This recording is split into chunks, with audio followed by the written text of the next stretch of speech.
aqui, voltando com o Jornal Abre Aspas ao vivo e já me conectando com o Dr. Sebastião Domingues, que participa aqui conosco dessa transmissão com a coluna, né? Ele que é o editor aí da coluna Na Visão do nosso portal da SP Rio Mais, já vai aparecer aqui para mim na tela, já está aparecendo na tela. Dr. Sebastião, muito bom dia, seja bem-vindo.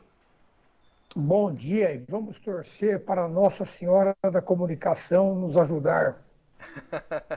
Quem que é a padroeira da comunicação, você lembra? Santa Cecília é dos músicos, né? Agora eu não lembro também, mas tem uma santa que está conosco aí, mas vamos lá. Acho que tem que ser a santa desatadora dos nós. Também. Também. Dos nós da fibra ótica. Santa Clara, também. Santa Clara da TV e da comunicação, no modo geral, né? Santa Clara. Muito bem, Santa Clara, rogai por nós aqui. Vamos comentar aqui a questão de política, né? Durante o jantar aí com os senadores da última segunda-feira aí em Brasília, o ex-presidente Lula, do PT, disse que ele é mais cristão que Bolsonaro. A gente está falando sobre a questão da religiosidade.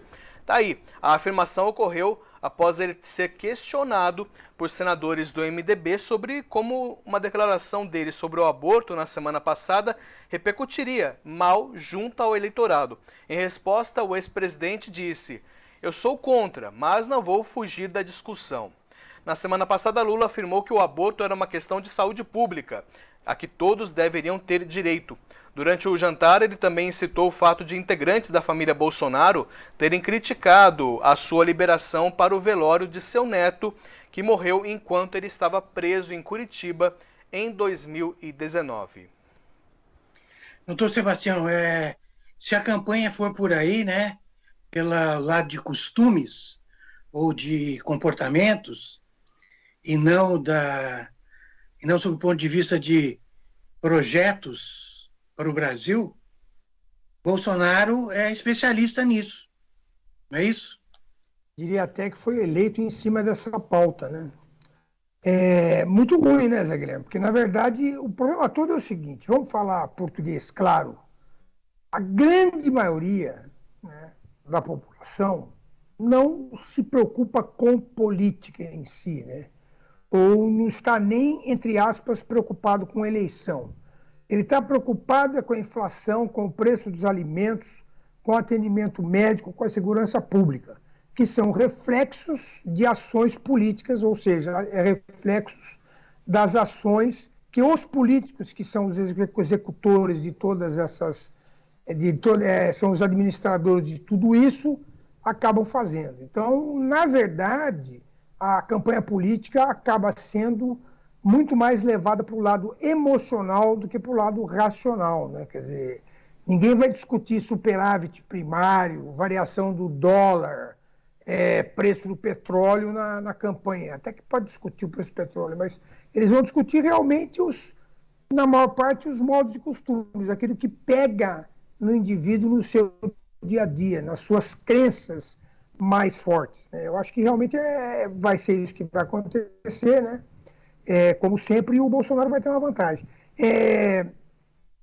Porque essa questão do aborto, quer dizer, a questão toda é a seguinte, né? Eu sou contra o aborto. Se uma filha minha tivesse tido a infelicidade de ter uma gravidez fora do planejado, na adolescência, por exemplo, que é muito comum, eu não tenho dúvida que eu, minha mulher, minha família toda, a gente iria tocar a gravidez para frente e iríamos criar essa criança. Agora, uma coisa é o que eu acho, quais são as minhas crenças. Outra coisa é o que você acha, Zé Guilherme, as suas crenças. O Estado, sendo laico, ele não pode misturar, ou ele não pode querer impingir comportamentos a toda a população. Quer dizer, se existe uma parcela da população que acha que ela, entre aspas, é dona do seu corpo, entre aspas, tem o direito de fazer o aborto, eu não posso impor a minha vontade sobre essa pessoa. Eu tenho que dar essa liberdade para ela decidir. Por quê? Porque aborto no país é um problema de saúde pública. Não sejamos hipócritas. O rico, se a filha engravida e ele decide abortar, ele vai numa clínica e faz esse aborto. Essa que é a verdade. O problema é a mãe solteira, é a mulher que tenha menos condições financeiras ou de saúde, tá certo? Ser obrigada a enfrentar a criação de mais um filho que ela não tem a menor condição de fazer. Quer dizer, se você é contra o aborto, então você vá na sua igreja, faça um movimento, ampare essas meninas, essas crianças, essas mulheres desamparadas, adote essas crianças. Essa é a atitude que você tem que fazer como religioso. Como religioso, você não pode querer impor para o país, que é um Estado laico, a sua opinião, a sua convicção religiosa a toda a população. Rodrigo. Pesquisa Datafolha mostra rejeição da população ao carnaval fora de época em São Paulo e no Rio de Janeiro. No Rio, apenas 26% apoiam o carnaval entre 20 e 23 de abril agora. 10% afirmaram que pretendem frequentar os blocos. Já em São Paulo, o índice de aprovação chega a 17% e apenas 6% da população pretende participar dos blocos de rua. Então, o doutor Sebastião, a gente está no contexto aí de relaxamento das medidas, né? Número de casos e número de mortes caindo muito, quer dizer, a gente estaria voltando à normalidade. É isso? Olha o meu sorrisinho, Zé Guilherme. Aquela história... O que me preocupa é o seguinte, Zé Guilherme. Eu já comentei aqui, já dei umas 3 vezes esse exemplo, que é o seguinte. Você está a 80 por hora, não morre ninguém na estrada. Aí você passa para... Então, por causa disso, você vai passar para 100, para ver se vai morrer ou não, ou você vai manter os 80, né? Quer dizer... você está tendo baixo número de casos, você está tendo baixo número de mortes, porque o vírus está controlado.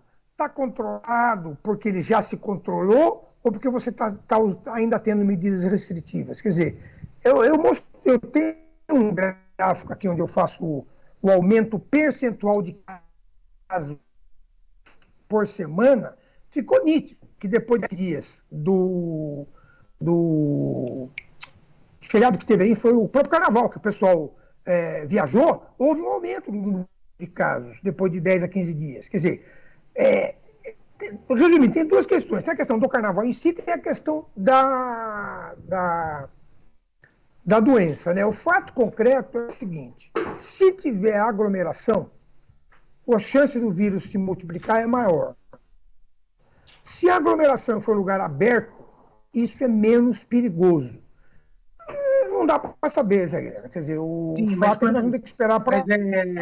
Mas a gente não está se garantindo, de alguma maneira, com a vacinação em massa. Quer dizer, a gente sabe que a vacinação foi responsável por grande responsável por essa queda pelo menos de casos graves da doença, né? Como é que entra a vacinação nessa equação? Então, o problema é o seguinte, são as variantes, né? Que não necessariamente a vacina... Segundo é o seguinte, São Paulo, capital, tem uma vantagem. Ela tem 100% da população alvo adulta vacinada. Quando você fala, por exemplo, que o Brasil tem 80% de vacinados com 2 doses, você coloca nessa equação o Acre, que tem 56%. Amazonas tem acho que 60%. Quer dizer, em termos de Brasil, isso é mais problemático, porque o índice não é igual ao de São Paulo. Nesse aspecto, São Paulo está melhor. Porque, com certeza, foi a cidade que teve que tem o maior índice de vacinação do país, provavelmente São Paulo e Rio de Janeiro. Então, nós estamos cobertos nesse sentido. O fato de ser aberto também é outro fato muito positivo, porque sendo em local aberto também dificulta a propagação. Mas a questão que eu acho mais importante discutir aí também é essa questão do índice de aprovação no carnaval fora de época, né? Primeiro, você precisa ver qual é o índice de aprovação das pessoas para o carnaval de rua, que deve ser baixo, não deve... Quantas pessoas vão efetivamente para o carnaval de rua? né? Quer dizer, e o filme da época, ou na época, também é relevante. Quer dizer, quem gosta de carnaval vai pra rua em qualquer época, né, Zé Guilherme? É isso aí. Rodrigo. Pregões de 2020 e de 2021 mostram um gasto de 3,5 milhões de reais na compra de 60 próteses penianas para hospitais militares. De acordo com documentos, cada unidade da prótese custa em torno de entre 50 mil e 60 mil reais. O Exército contesta as informações presentes no portal da Transparência, alegando que apenas 3 próteses foram adquiridas em 2021 para cirurgias de usuários do Fundo de Saúde do Exército. Na segunda-feira, outra polêmica envolvendo as Forças Armadas veio à tona, relacionado à aprovação da compra de 35 mil unidades de Viagra para tratamento de hipertensão pulmonar arterial. O caso ganhou repercussão após o deputado federal Elias Vaz, do PSB, pedir explicações ao Ministério da Defesa sobre a aquisição desses comprimidos. Doutor Sebastião, tirando o lado... Está me ouvindo, doutor Sebastião? Estou ouvindo bem. Tem um probleminha aqui, mas estou ouvindo bem. Tirando a questão que vai para o lado anedótico, né? Do ponto de vista mais técnico, né? Essas compras... Você só um pouquinho, Zé Guilherme, que eu estou com o pessoal da Vivo aqui, preciso abrir a porta para ele. Ô, chefe, eu estou numa ligação aqui, já te atendo, tá? Desculpe. O pessoal da internet está tentando resolver o problema aqui. Fala. Não, eu estava falando que, tirando o aspecto anedótico dessa história, do ponto de vista mais... há necessidade dessas compras, como que a gente pode ver do lado mais técnico e menos anedótico? Bom, a começar pelo lado técnico, inclusive não médico, vamos começar dizendo o seguinte: o que está sendo descrito aí como compra de 60 próteses, na verdade, é uma ata de lista de preços. O que é uma ata de lista de preços? Isso aí foi uma coisa que foi criada, muito importante, principalmente na área da saúde, que é o seguinte: eu preciso de 10 mil comprimidos de Novalgina. Mas eu não vou comprar 10 mil comprimidos de Novalgina hoje. Essa é a minha estimativa de uso durante 1 ano, ou durante 2 anos, ou durante 3 anos. Então eu faço uma licitação onde as pessoas se apresentam para me vender comprimidos de Novalgina para entrega ao longo de 3 anos.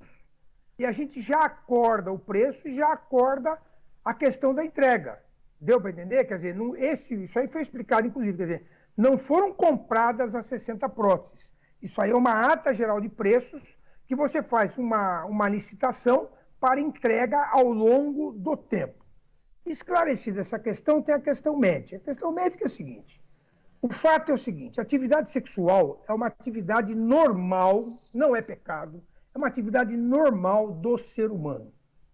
E podem haver situações de doença, o homem não consiga a ereção, então não consiga ter uma relação sexual completa, por um problema de saúde. Por exemplo, ele tem diabetes, né? Tem uma arteriosclerose nas artérias do pênis, e ele não, mesmo com Viagra, pode não funcionar. Tá? Essa é a primeira questão.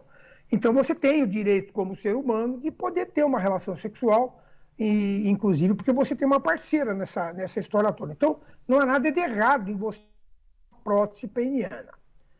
Aí vem outras questões, né? A primeira questão é a seguinte: a ANS, Agência Nacional de Saúde, ela regulamenta aquelas próteses e órteses que o convênio é obrigado a fornecer para o indivíduo, certo? Então, por exemplo, ela é obrigada a fornecer a lente da cirurgia de catarata.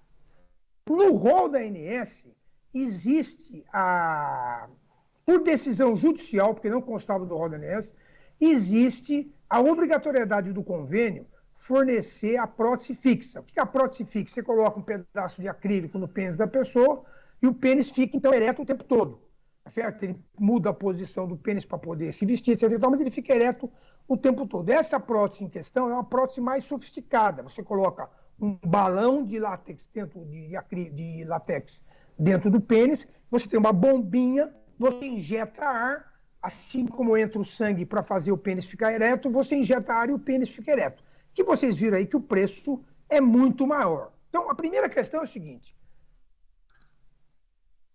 o serviço de saúde do Exército, ele tem a obrigação de fornecer esse material, esse tipo de prótese? Se a própria ANS diz que não é obrigatório o fornecimento dessa prótese no convênio em geral, por que eu estou falando isso? Estou falando isso porque o serviço de saúde, o serviço de assistência do Exército, da Marinha, do Banco Central, seja lá de quem for, quando ele custeia, quando ele aumenta as despesas dele, tá certo? Com materiais nesse custo aí, alguém vai ter que pagar. E quem vai acabar tendo que pagar é o contribuinte, porque quem mantém o Exército são os nossos impostos. Ao contrário do seu convênio médico, que é você que paga, Zé Guilherme. Entendeu? Quer dizer, é uma coisa um pouquinho mais complexa do que isso aí. Quer dizer, tem a questão também do gasto, se o gasto é devido. Entendeu? A questão vai por aí. A questão do Viagra tem um outro problema, que é o seguinte, que houve um superfaturamento no preço do Viagra. Para quem não sabe, o Viagra foi descoberto porque é uma droga que é usada nos pacientes que têm obstrução pulmonar crônica, têm dificuldade de respirar. E se percebeu que quando se dava esse remédio para os pacientes com esse problema pulmonar, eles tinham como efeito colateral a ereção, que eles não estavam tendo mais. Então, por aí, então, ele começou a ser usado no caso de disfunção erétil. Então, ele tem indicação no caso de problemas pulmonares. Porém, é claro que não existe esse número todo de disfunção pulmonar no Exército, tá certo? Até porque, teoricamente, são todos mais saudáveis do que o resto da população. Mas aí, cara, aquela história que eu comecei no começo, quer dizer, a atividade sexual é uma atividade humana normal, importante para o psique do paciente. Mas o problema é o seguinte, Zé Guilherme, o seu convênio, se você quiser usar Viagra, ele vai comprar para você? Não vai. Então, porque o Viagra consta da lista de medicamentos do SUS, até onde eu sei também não consta, até que deveria constar, né? Já que é distribuído camisinha para evitar o AIDS, poderia também distribuir a Viagra para a população que precisa. Então, a coisa é mais complexa do que a manchete sensacionalista que os jornais estão colocando por aí. Rodrigo. Muito bem, doutor, queria agradecer e a gente te aguarda aí no retorno aí na próxima semana. Bom feriado aí para o senhor, muito obrigado, doutor. E feliz Páscoa a todos e até a semana que vem. Muito bem.